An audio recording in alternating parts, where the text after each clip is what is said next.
put this to work because it gives you a voice, it gives you phrasing, it gives you a natural ability to convey your confidence, and it sounds pretty awesome.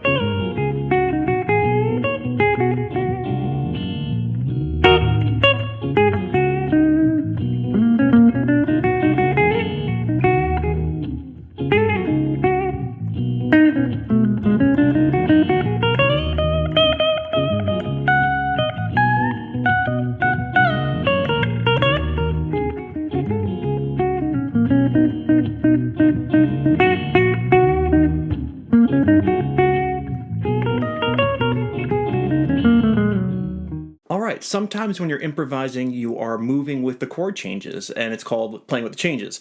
And sometimes you're not. You're just soloing over a groove or an R&B, neo-soul kind of backing track, and it's more about the guitar player soloing as a guitarist and showing off chops and stuff. And this lesson is going to show you how to solo with a detached mindset. And what is a detached mindset? It's exactly what I said, which is, sometimes when you're improvising in the jam band scenario, you are aware of the chords and you're moving your chord tones or moving your pentatonics.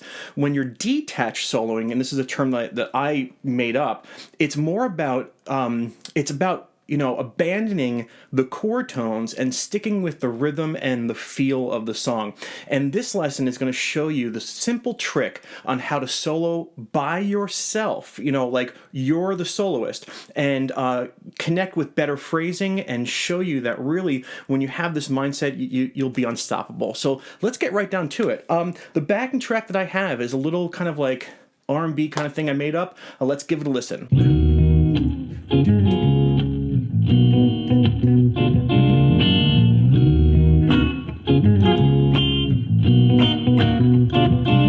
Okay, so cool little like R&B kind of track right there.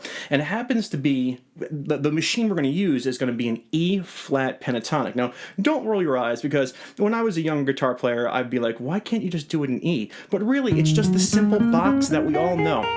And the first thing we're going to do is we're going to expand this box into just a little bit more territory. And so we're going to play, it's, 11, 14, 11, 13, 11, 13, 11, 13, 11, 14, and 11, 14. And we're going to come up into that form 2, 16s and 14s. And a little bit this 15 here. This is just a little extension of this guy. And then we're also going to utilize the 2 notes on the thicker strings behind it. So on your screen, we have a little graphic. And we're just going to use this to solo. Now, the trick here is very, very simple. We want to thank my student, Stefan, who's in Austria.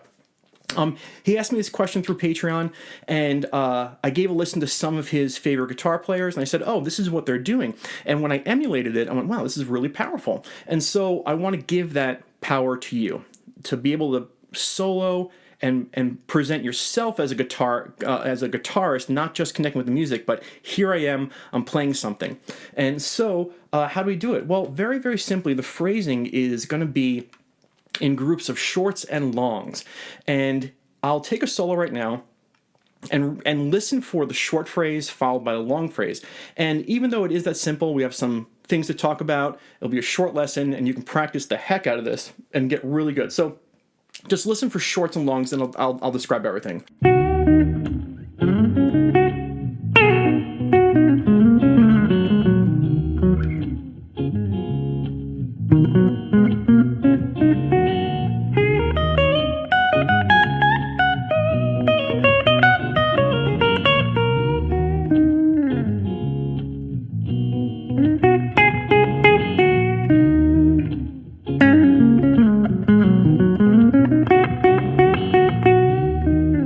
All right, so very, very simple. I'm moving around that pentatonic box, and what I'm doing is I'm playing one short phrase that ends with a kind of like staccato feel. Short, like 3 or 4 notes, like, what was that, 5 notes? You know what I'm saying, like a short phrase.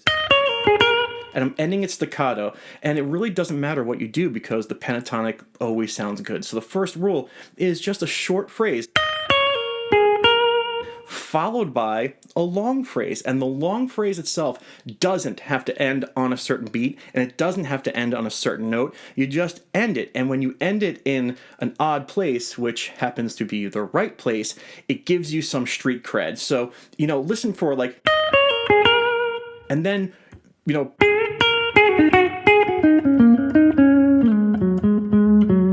I ended there. What was that?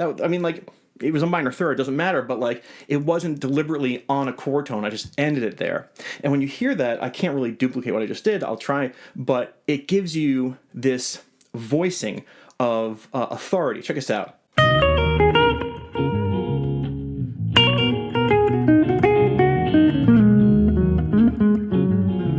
There it was. Now here's another short, long. Okay, and you can hear it. Very, very simple. Okay, so that's how short this lesson is, but there's a little bit more. So in this R&B, neo-soul, groove type soloing where you are detached from the music, but you are with the groove and the beat, and by detached by the music, I mean you're not really focusing on the chord tones, the phrasing, right? Short, long. But you can always add the flat 5, right? And in any pentatonic, 1, flat 3, 4, flat 5, 5, flat 7, 1, flat 3, 4, flat 5, 5. Flat 7, 1, flat 3, 4, and you can always bend that guy up to a little flat 5.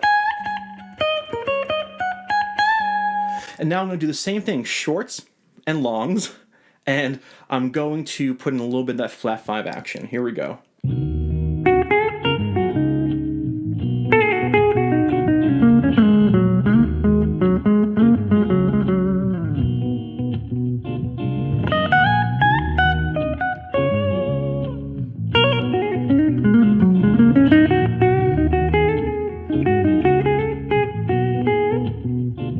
There it was. That was a short phrase ending with a staccato, followed by a longer phrase which just ends when you want it to end, playing a little bit of flat 5s. I mean, seriously, this is a short lesson. And on Patreon, I'm going to practice this with different grooves, and and also probably put in some filler notes. And filler notes are going to be, you can get chromatic with it if you want to, but it's a very, very simple idea. Go find a backing track that has an R&B kind of like neo-soul type thing, and find out what pentatonic you use and put this to work, because it gives you a voice, it gives you phrasing, it gives you a natural ability to convey your confidence, and it sounds pretty awesome. And I'll play myself out, and that's how simple this is. I have no idea how short this lesson is, but short, staccato, then long, and you have something to say.